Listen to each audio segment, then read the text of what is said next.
and safer, banks will insure it for a small fee called a credit default swap.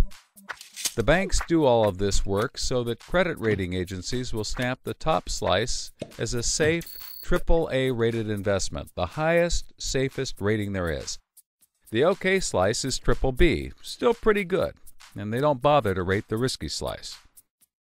Because of the AAA rating, the investment banker can sell the safe slice to the investors who only want safe investments. He sells the OK slice to other bankers, and the risky slices to hedge funds and other risk takers. The investment banker makes millions. He then repays his loans. Finally, the investors have found a good investment for their money, much better than the 1% Treasury bills. They're so pleased they want more CDO slices. So the investment banker calls up the lender, wanting more mortgages. The lender calls up the broker for more homeowners, but the broker can't find anyone. Everyone that qualifies for a mortgage already has one, but they have an idea.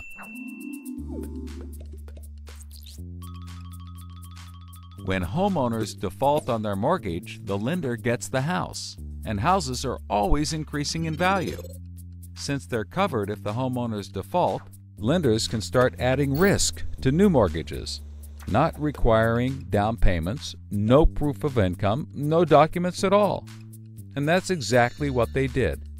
So instead of lending to responsible homeowners, called prime mortgages, they started to get some that were, well, less responsible. These are subprime mortgages. This is the turning point. So, just like always, the mortgage broker connects the family with a lender and a mortgage, making his commission. The family buys a big house. The lender sells the mortgage to the investment banker, who turns it into a CDO and sells slices to the investors and others. This actually works out nicely for everyone and makes them all rich. No one was worried because as soon as they sold the mortgage to the next guy, it was his problem. If the homeowners were to default, they didn't care. They were selling off their risk to the next guy and making millions, like playing hot potato with a time bomb. Not surprisingly, the homeowners default on their mortgage, which at this moment is owned by the banker. This means he forecloses and one of his monthly payments turns into a house. No big deal. He puts it up for sale.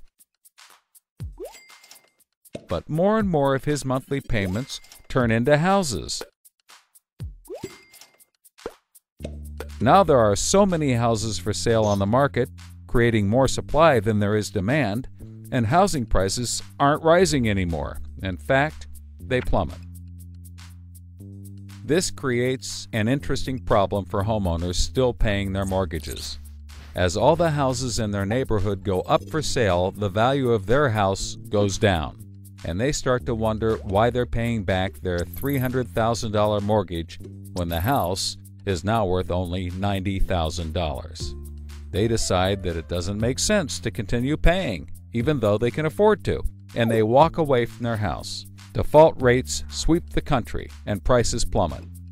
Now the investment banker is basically holding a box full of worthless houses. He calls up his buddy the investor to sell his CDO, but the investor isn't stupid and says, no thanks. He knows that the stream of money isn't even a dribble anymore.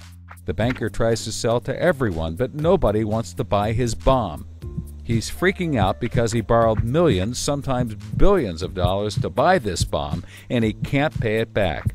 Whatever he tries, he can't get rid of it.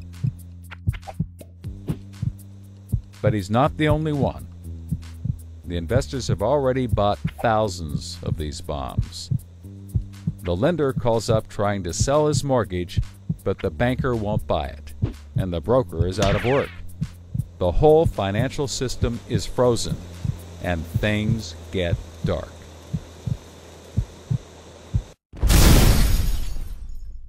Everybody starts going bankrupt.